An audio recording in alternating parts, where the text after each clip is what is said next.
శ్రీగురుభ్యో నమ. హరి ఓం నమః. అఘోరేభ్యో తఘోరేభ్యో ఘోరఘోరతరేభ్య సర్వేభ్యో సర్వసర్వేభ్యో నమస్తే అస్తు రుద్రరూపేభ్య. సర్వం శ్రీ పరమేశ్వరార్పితం.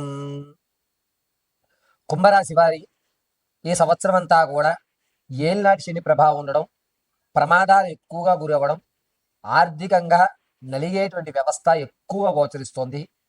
అందులోనూ గురుడు శుభసూచకంలో చూస్తున్నా సరే కేతుస్థానము రాహుస్థానాలు ద్వాదశయుక్తంలో ఉండడం వల్ల ఈ సంవత్సరం కుంభరాశి వారు ఎటువంటి పుణ్యక్షేత్రాన్ని దర్శనం చేయాలి, ఎటువంటి నియమాలు పాటించుకోవాలి, నవగ్రహాల్లో ఏ గ్రహాన్ని వీరు ఆరాధిస్తే కలిసి వచ్చేటువంటి సూచనలు ఉన్నాయి అనేటువంటి విషయాన్ని మనం ఒకసారి క్షుణ్ణంగా పరిశీలన చేద్దాం. అయితే ఈ కుంభరాశి వారు ఎవరెవరు కుంభరాశిలోకి విచ్చేస్తారు అంటే కనుక ధనిష్ట నక్షత్రం 3-4 పాదాలు, శతభిష నక్షత్రం 4 పాదాలు, పూర్వాభాద్ర నక్షత్ర 1, 2, 3 పాదాల వారు కుంభరాశిలోకి ఇచ్చేస్తారు.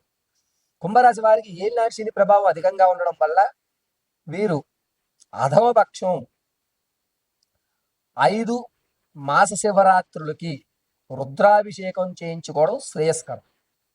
ప్రతి శనివారం కూడాను నవగ్రహాల్లో ప్రదక్షిణ గావించి ఆదిత్యాయ చ సోమాయ మంగళాయ బుధాయ చ గురు శుక్రు శనిభ్యశ్చ రాహవే కేతవే నమః అని పఠించుకోవడం అత్యంత శ్రేయస్కరం.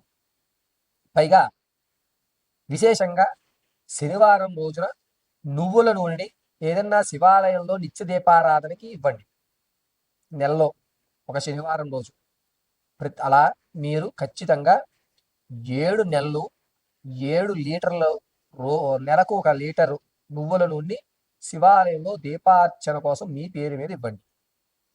ఇంకొక విషయం, ఈ కుంభరాశి వారి ఆలోచన విధానాలన్నీ కూడా సతమతంగా చిందరవందరగా అదో రకమైనటువంటి ధోరణి వైఖరిత్వంతో మొండితనంగా ఏర్పడుతుంది. విద్యార్థులకి అయితే కనుక చదివింది గుర్తుండదు, ఒకవేళ గుర్తున్నా రాయవలసిన సందర్భంలో వేరేది రాసి కన్ఫ్యూజ్ అయ్యేటువంటి అవకాశాలు ఎక్కువగా ఏర్పడుతున్నాయి. కాబట్టి వీరు నీలం రాయిని ధరించడం కానీ లేదా వైజయంతి మాలని వీరు ధరించడం కానీ అత్యంత శ్రేయస్కరం. ప్రతిరోజు కుంభరాశి వారు ఏదో ఒక సందర్భంలో శివాలయం దర్శనం చేయడం, శివాలయంలో ఒక 10 నిమిషాలు సమయాన్ని కేటాయించడం, నమో రుద్రాయ దేవాయ నమో నమః అని 54 సార్లు పఠించుకోవడం శ్రేయస్కరం. ఒకవేళ కాలమాన పరిస్థితులు కానీ లేకపోతే ఏటి సూతకం వల్ల కానీ మీరున్నటువంటి ఉద్యోగ స్థితి అనుసారం కానీ దేవాలయానికి వెళ్ళడం మీకు కుదరలేదు అనుకోండి, అప్పుడు ఏం చేయాలి అంటే వేకోజామున నిద్రలేసిన తర్వాత మీ కాలకృత్యాలని ముగించుకుని స్నానం ఆచరించిన తదనంతరము ఆదిత్యాయ సోమాయ మంగళాయ బుధాయ చ గురు శుక్రు శనిభ్యశ్చ రాహవే కేతువే నమః అనేటువంటి మహామంత్రాన్ని 54 సార్లు పఠించి ఓ రాగి చెంబులో నీళ్లు తీసుకుని ఏదన్నా మంచిగా పువ్వులు పూస్తున్నటువంటి చెట్టు మొదట్లో ఆ నీళ్లు మొత్తాన్ని పారబోసేయండి. నవగ్రహాలతో అంటే నవరత్నాలతో కూడుకున్నటువంటి మాలని, ఒక్కొక్క గ్రహానికి ఒక రత్నం, అటువంటి మాల కనుక మీకు తెలిసినటువంటి మంచి గోల్డ్ స్మిత్స్ ఉంటే వాళ్ళ దగ్గర నుంచి తీసుకుని ధరించండి. లేదు అనుకుంటే కనుక నీలం రాయిని 4 క్యారెట్ల పైన ఉండే విధంగా ఉంగరం గానో ఒక లాకెట్ గానో చేసి ఉంచుకోవడం మంచిది. వీరికి ఈ నెలలో 18వ తారీఖు తర్వాత నుంచి కూడా ప్రమాదాలు అనేటువంటి పొంచి ఉన్నాయి. ముందుగా మోకాలకు సంబంధించి కానీ లేదా నడ్డి భాగం అంటారు, అంటే నడుము కింద భాగం దగ్గర కానీ ఇబ్బందులు కలిగేటువంటి అవకాశం ఎక్కువగా గోచరిస్తుంది. కాబట్టి వీరు తెల్లటి ఆవుకి గ్రాసం, ఎండుగడ్డి లేదా టమాటాలు పెట్టడం అనేటువంటిది అత్యంత శ్రేయస్కరంగా ఉంటుంది. ఏ రోజైనా పెట్టచ్చు, కంటిన్యూగా 11 రోజులు పెట్టండి. ఎట్టి పరిస్థితుల్లోనూ సోమవారం, గురువారం, ఆదివారం ఈ 3 రోజులు నల్లటి వస్త్రం ధరించడానికి పనికిరాదు. నల్లటి వస్త్రాన్ని ఈ 3 రోజులు అవాయిడ్ చేయండి. ప్రతిరోజు మీ ఇంట్లో ఉన్నటువంటి దేవతామూర్తి అభిముఖంగా నువ్వుల నూనెతో మాత్రమే దీపారాధన చేయడం చెప్పదగ్గ సూచన. వీరు కుదిరితే ఈ సంవత్సరం పూర్తయ్యేలోగా 2 పర్యాయాలు శని సింగనాపూర్ వెళ్ళి స్వామివారి దర్శనం చేసుకుని స్వామివారి తైలాభిషేకం గావించి మీరు వేసుకెళ్ళినటువంటి వస్త్రాలను విడిచిపెట్టడం మంచిది. ఒకవేళ శని సింగనాపూర్ అనే దూరం మేము ప్రయాణం చేయలేం గురుగారు అనుకుంటే కనుక మందపల్లి వెళ్ళి, ఆంధ్రాలో ఉన్నటువంటి మందపల్లిలో శనీశ్వరుని పూజలు జరుగుతాయి. అక్కడ ఆ పూజ గావించుకుని వస్త్రాలను విడిచిపెట్టడం చెప్పదగ్గ సూచన. అంతేకాకుండా ఈ కుంభరాశి వారికి వచ్చేటువంటి ఆగస్టు నుంచి ఆర్థికంగా మీరు సేవింగ్స్ ఏదైతే పెట్టుకున్నారో ఆ సేవింగ్స్ కూడా ఖర్చు చేసేటువంటి అవకాశం ఎక్కువగా ఏర్పడుతుంది. ఈ స్థితిగతుల నుంచి మారాలి అంటే కేవలము ఈశ్వరారాధన, నవగ్రహారాధన, శనీశ్వరునికి మీరు తైలాభిషేకము, లేని పక్షంలో ప్రతి నెల 1 లీటరు నూనె శివాలయంలో మీ పేరు గోత్రాలతో దీపారాధన చేయడానికి మీరు ఏర్పాటు చేయండి. ఇలా చేయడం వల్ల కుంభరాశి వారికి రానున్న రోజుల్లో జరిగేటువంటి ప్రమాదాలు కానీ, లేకపోతే ఆర్థిక స్థితిగతుల్లో స్థిరత్వం కానీ ఖచ్చితంగా ఏర్పడుతుంది. మీ యొక్క గౌరవం అనేటువంటిది ఈ నెలలో మీరు ఎన్ని పూజలు చేసినా మీ గౌరవం విలువ కొంచెం తక్కువగానే ఉంటుంది. గౌరవ ప్రఖ్యాతలకు పాకులాడవద్దు. ఇది మాత్రం చాలా జాగ్రత్తగా అండర్లైన్ చేసుకోండి.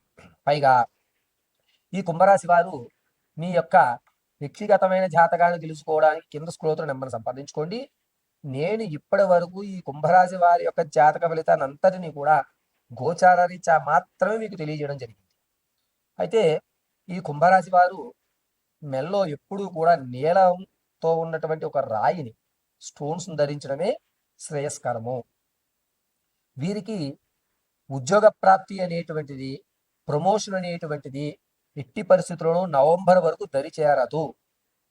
నిరుద్యోగులు ఉద్యోగాల మీద ఎక్కువ ఆశ చూపకండి. నవంబర్ తర్వాత నుంచి మీకు అన్ని విధాలుగా కూడా కలిసి వస్తుంది. ఈ నవంబర్ వరకు నేను చెప్పినట్టుగా మందపల్లి కానీ లేదా శనిసింగనాపూర్లో కానీ 2 పర్యాయాలు, అందులోనూ శనివారము లేదా మాస శివరాత్రి వచ్చే విధంగా చూసుకుని అభిషేకం చేయండి. మీ యొక్క సమస్య పరిష్కారం దొరుకుతుంది. పైగా మీకు రావాల్సిన ఉద్యోగ ప్రాప్తి కానీ, కోర్టుకు సంబంధించిన విషయాలు కానీ మీకంటూ ఒక స్థిరమైనటువంటి ఏర్పాటు ఖచ్చితంగా ఏర్పడుతుంది. ఈ కుంభరాశి వారు ఈ సంవత్సరం అంతా కూడా నవనాయక స్తోత్రమే చదవండి. ఆదిత్యాయ సోమాయ మంగళాయ బుధాయ చ గురు శుక్ర శనిభ్యశ్చ రాహవే కేతవే నమః. ఇది మాత్రమే చదవండి. ఎందుకు అనగా మీకు విశేషంగా శని ఏనాడు శని ప్రభావం ఉన్నా సరే రవి స్థానము అదేవిధంగా కేతు స్థానము నీచయుక్తంలో ఉన్నారు. కాబట్టి వీరన్నిటికీ ఉపయోగపడే విధంగా ఈ నవనాయక స్తోత్రాన్ని మాత్రమే మీరు పఠించడం అత్యంత శ్రేయస్కరం. ఇక వివాహ యోగానికి కానీ, సంతాన యోగానికి కానీ అంటారా, అక్టోబర్ 23 తర్వాత మాత్రమే అవకాశం ఎక్కువగా కనిపిస్తుంది. అప్పటి వరకు చాలా జాగ్రత్తగా ప్రయాణాలు చేయాలి. మీరు ముఖ్యంగా కాలి వెనక భాగంలో, అంటే తొడ వెనక భాగంలో ఇబ్బందులు ఏర్పడటము లేదా నరాలు అనేటువంటి తేలిపోయేటువంటి అవకాశము ఎక్కువగా గోచరిస్తుంది. ఈ కుంభరాశి వారికి వచ్చేటువంటి జూలై 18వ తారీఖు తర్వాత నుంచి శరీరంలో తలలో ఒకవైపు భాగం మాత్రమే ఏదో లాగుతున్నట్టుగాను, తలపోటు వచ్చినా కూడా ఒకవైపు మాత్రమే తల ఎక్కువగా లాగడం అనేటువంటి జరుగుతుంది. దీన్ని డాక్టర్ గారి పర్యవేక్షణలో ఒక్కసారి పరిశీలన చేయించుకోండి. ముఖ్యంగా అన్నకోశానికి సంబంధించి, జీర్ణ వ్యవస్థకు సంబంధించిన భాగంలో మాత్రం ఇబ్బందులు కలుగుతున్నాయి. ఆ ఇబ్బందిని మీరు పరీక్షించి డాక్టర్ గారి సలహా తీసుకుని పరమశివుడి మీద భారం వేయండి. సర్వము ఈశ్వరానుగ్రహం కలిగి మీ యొక్క సమస్యకు పరిష్కారం లభిస్తుంది.